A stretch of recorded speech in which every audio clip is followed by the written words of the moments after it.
What's up, YouTube?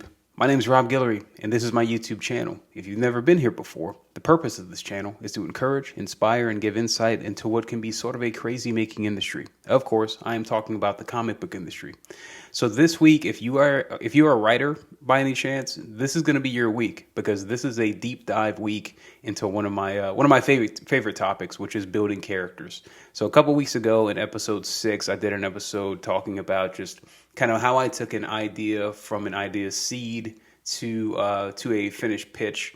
And folks kind of reached out asking if I could go do a bit more of a deep dive, more extensive look at my thought process, how I shape characters in particular. I love this topic, so I was all about it. So that's what we'll be doing here today. So let's jump into that, and I will catch you on the other side.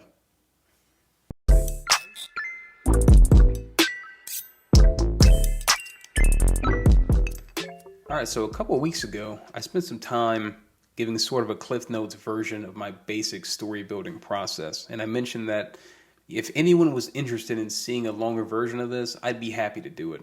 And much to my surprise, some of you actually were interested, so here we are. Today we're going to spend some time demonstrating some really basic stress testing and character development stuff. Now, of course, every character is going to be different. Every story is going to be different. But this is a general template of how I shape a character. Today we're going to be focusing on my character, Jedediah Jenkins. Again, he's from my Image comic book, Farmhand.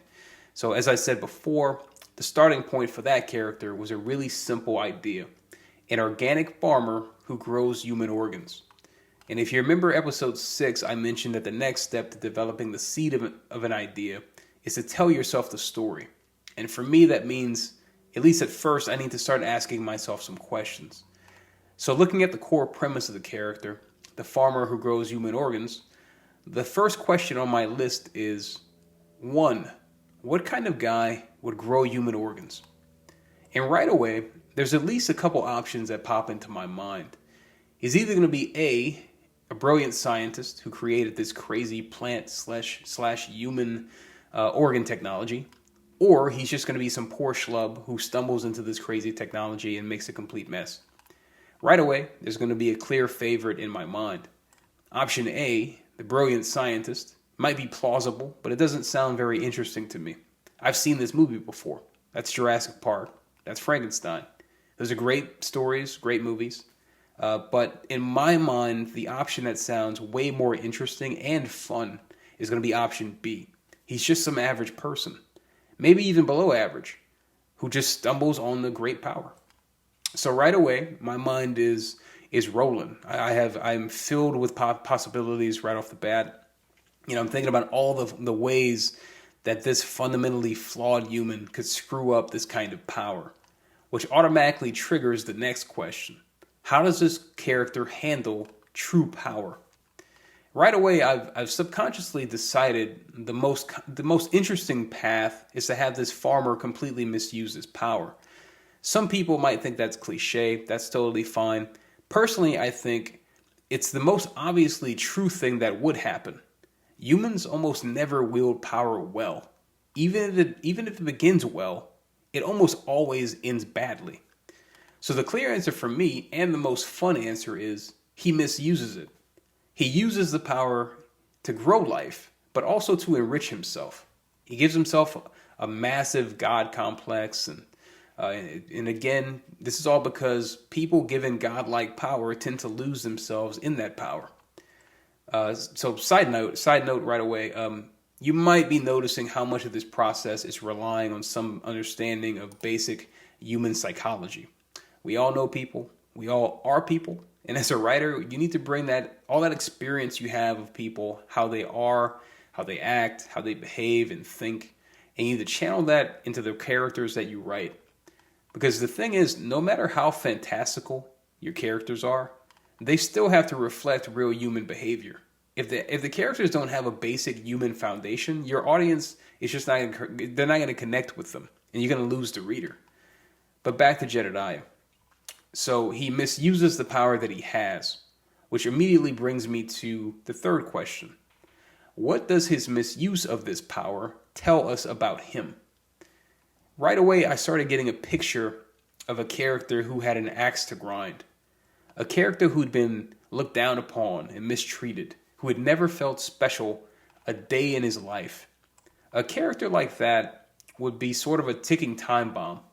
And that character, given real power, could really do some major damage because he's just so vulnerable because of what he's been through.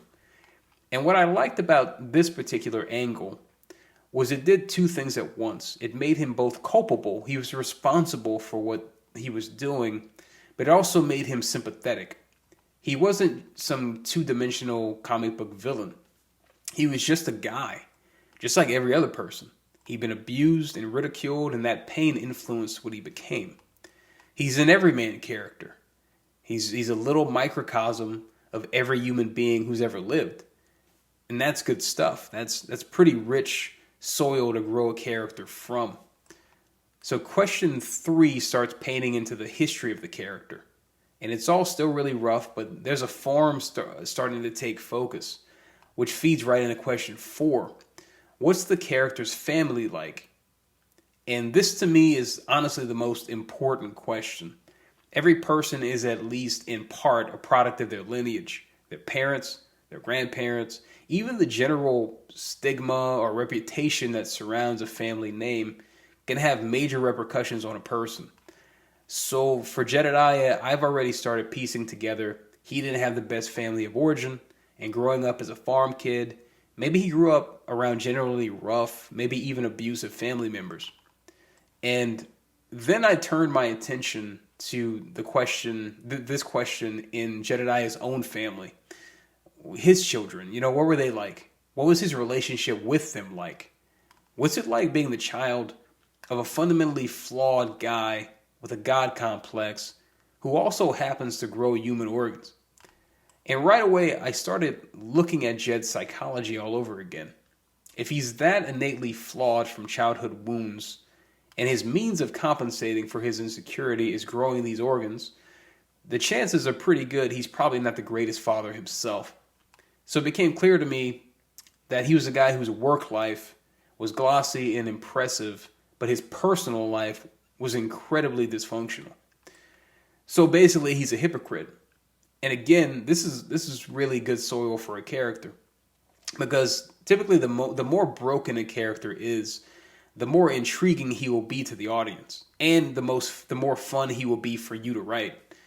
And there's a fun kind of side effect to this question. I immediately started getting the rough shape of Jedediah's kids through this question. Of course, there's a lot more work to do crafting these characters, but there's a sense of them starting to take shape. So by now, over the course of 4 questions, I now know that this story isn't just about a guy who grows human organs. This is about a flawed human being who suffered trauma and now has stumbled into great power.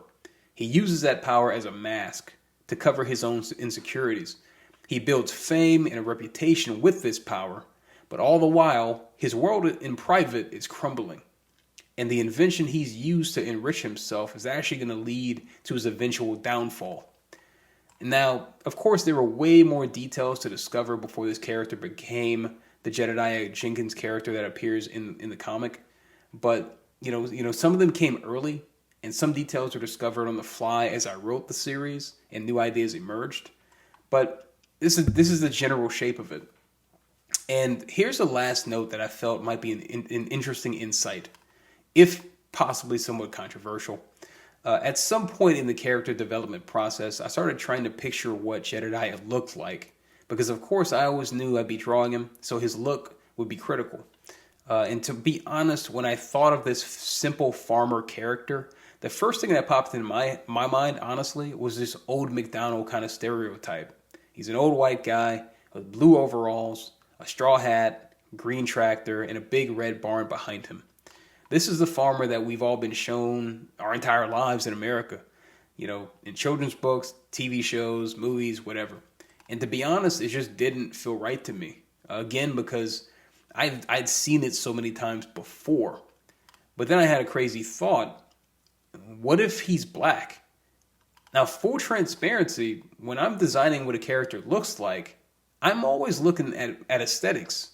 I want the character to visually stand out from others.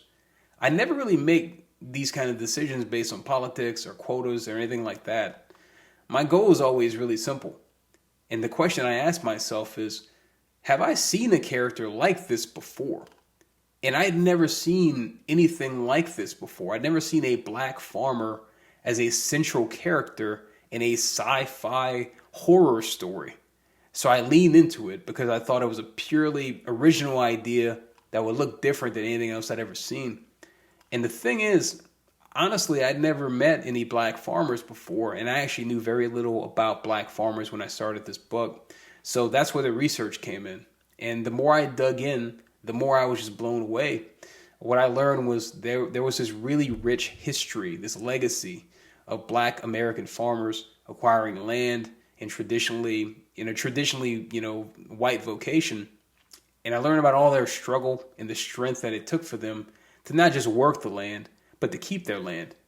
And as I stewed on what I read, I realized it really was the perfect backdrop for Jedediah to be born into. So I realized that he was the son of black Southern farmers. These were men who had sacrificed everything to build something for future generations. And he would have grown up in that really rough era. He would have experienced trauma on various levels, and that trauma would create the perfect soil for the flawed character he would need to become. So every aspect of the character, even what he looked like, emerged from a series of questions like these. Each question reveals a new layer, and your job as a writer is to just keep digging, to keep asking questions, and to pick the best answers. And by answers, I mean the ideas that ring the most true, the ones that make the most sense to the story, and the ones that sound the most fun to develop. So that's it for now. Again, this is a super, super rough template of my writing process. I use some variation of this on pretty much any story I am building. And I think it's a really, really, really simple practice that yields some pretty great results. So again, I hope it's helpful to you guys. All right, so that brings us to the end of yet another episode. I hope it was helpful to you guys in some way.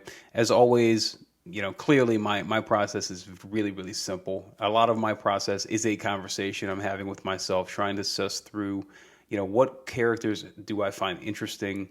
What characters do I think the audience is going to find interesting? But also, what's going to be fun to create? Because at the end of the day, the first person you have to entertain is yourself. Before you can even start thinking about an audience, you have to make something that you like. So that's really the heart of a lot of what my process is. But as always, it's a really basic process that I think is easy to replicate at any stage of the game, especially if you're a young writer. I think a lot of it is just learning how to get in the frame of mind.